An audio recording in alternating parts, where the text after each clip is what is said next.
Salve, salve galerinha do Fute. Eu me chamo Denis, esse é o canal 7 Faixa. Seja muito bem-vindo, roda a vinheta. Bate cabeça da zaga que é fraca, o camisa 7 entrando em campo. Flor que atormenta essa noite de sono e deixa atacante que é fraco no banco.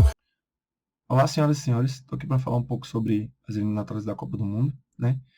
Vou falar tanto das eliminatórias africanas quanto das eliminatórias europeias, jogos que acabaram agora há pouco. Vou começar falando da eliminatória africana, jogo entre Senegal e Egito.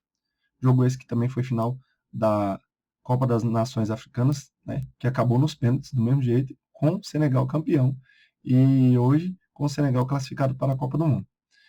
Senegal começou o primeiro tempo impondo um ritmo muito forte ao Egito, já abriu o placar logo no começo do jogo, e o Egito pouco fez no primeiro tempo.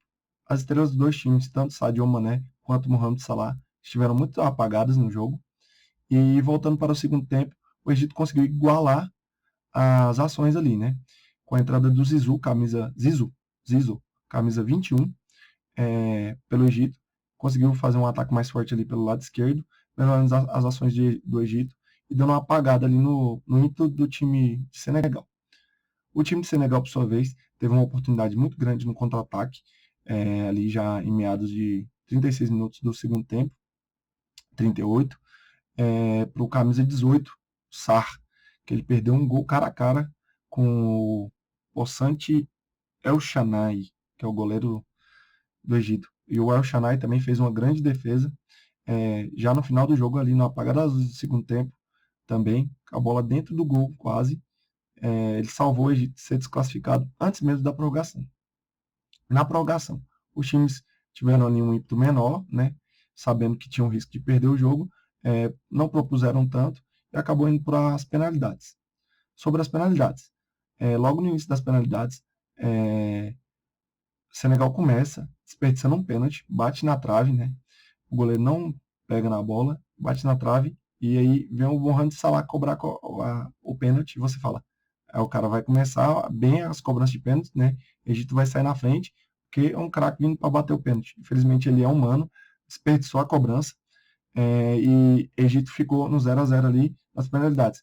Posteriormente, foram os segundos cobradores, o goleiro do Egito de novo pega mais um pênalti, o El Shanai pegou mais um pênalti ali, fez mais uma grande defesa, e aí você fala, Egito vai virar, agora vai começar na frente, mas não, Egito vem de novo para a cobrança, desperdiça mais um pênalti, e aí Senegal na terceira cobrança abre o placar, Egito, né, que pouco fez ali, faz o gol, depois Senegal vem, faz mais um gol, Egito dispensa mais um, e aí vem Sadio Mané, né, para decidir, e aí a estrela do craque do Senegal brilhou, ao contrário da estrela do craque da seleção egípcia, que não brilhou tanto essa noite, e aí Sadio Mané bate, guarda, faz e classifica a seleção senegalesa para a Copa do Mundo.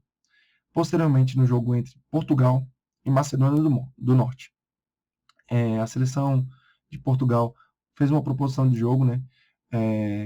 A proposta foi mais ou menos parecida com o jogo anterior, da fase ali da repescagem. Colocou o João Moutinho ali para fazer primeiro homem ali de meio de campo. Uma ideia muito boa do treinador Fernando Santos, deve se aplaudir isso. E a seleção de Portugal conseguiu impor seu jogo desde o início, né? Estádio lotado, eles colocaram ingresso a 15 euros, bem abaixo do valor proposto na Europa de ingresso. A casa estava lotada, cantaram hino na capela, Cristiano Ronaldo chamou a torcida para o estádio e a torcida veio com o time. Foi um jogo muito franco, foi um jogo bom.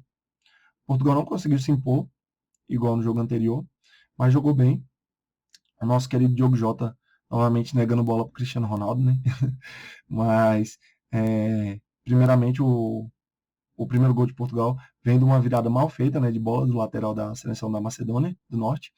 E o Bruno Fernandes faz a leitura da jogada, corta a bola, sobra no pé do Cristiano, o Cristiano avança, vê a passagem, né, do Bruno Fernandes e dá, quando a marcação vem dobrar em cima dele, o Bruno Fernandes enche o pé no meio do gol, mais ou menos ali no meio cruzado, e mata o goleiro de esquerda, chute bem forte, potente, e faz o primeiro gol de Portugal. Acaba no primeiro tempo, né, com muita pouca proposição da equipe da Macedônia. A Macedônia faz algumas trocas para tentar melhorar, não melhora tanto, e volta para o segundo tempo. O segundo tempo, um jogo mais franco, a Macedônia tentando propor o jogo.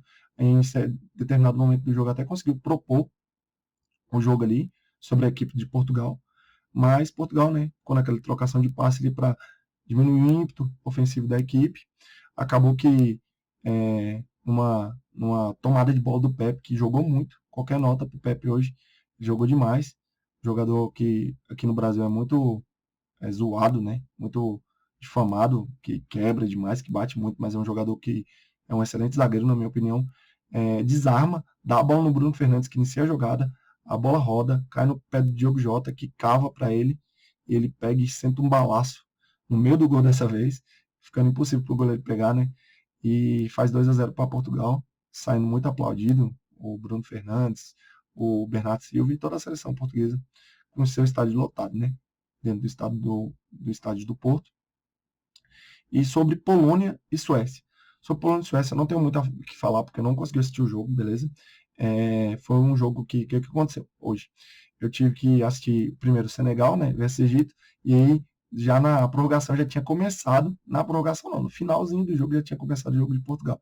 Abri a tela, fiquei tentando dividir a atenção ali, foi muito difícil fazer leitura dos dois jogos, estou trazendo a leitura para vocês dos dois jogos, foi muito difícil fazer a leitura dos jogos por isso, por conta de estar dividindo a atenção, e aí no jogo de Portugal eu falei, vou dar atenção total para me conseguir trazer uma leitura mais dinâmica, de qualidade para a galera, e estou trazendo. Sobre o jogo da Polônia, vi pelos resultados aqui, né, nosso querido SofaScore, e alguns dados aqui, que a seleção da Suécia até propôs mais jogo, né, pelo gráfico aqui, uma seleção que jogou mais forte do que propriamente a Polônia, mas a Polônia conseguiu trazer o resultado, né, com o pênalti do Lewandowski e do nosso querido... Vou ter que olhar aqui, calma aí.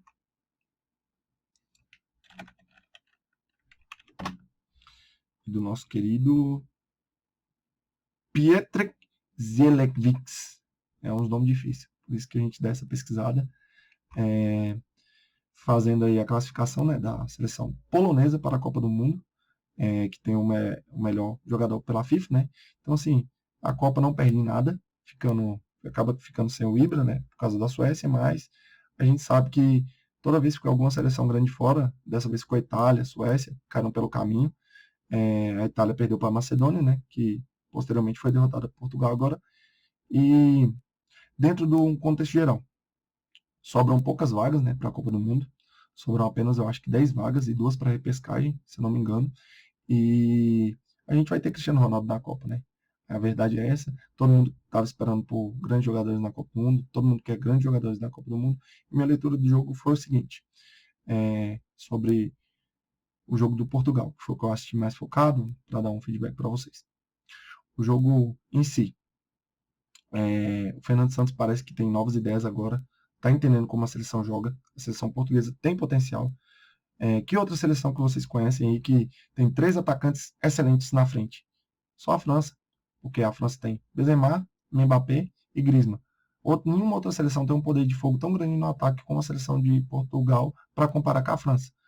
Portugal tem Bruno Fernandes, Diogo Jota, Cristiano Ronaldo e Bernardo Silva. Cara, tem um quarteto ofensivo absurdo. 2 são meias, um é meia atacante. Sim, eu concordo, mas é uma seleção muito bem estruturada, é a melhor geração portuguesa da história. E assim, o técnico tem que ter ideias para fazer esse time jogar, né? É um time que todo mundo cobra que jogue mais, e aparentemente deu uma melhorada aí na repescagem depois do susto de não ter se classificado direto já na classificatória para a Copa do Mundo, né? Europeia. Galera, esse foi o vídeo, beleza? Queria agradecer você que ficou até o final. Peço seu like no vídeo. Peço para você deixar o sininho das notificações ativado e se inscrever no canal, por favor, beleza, galera? Abraço. Fui. Valeu.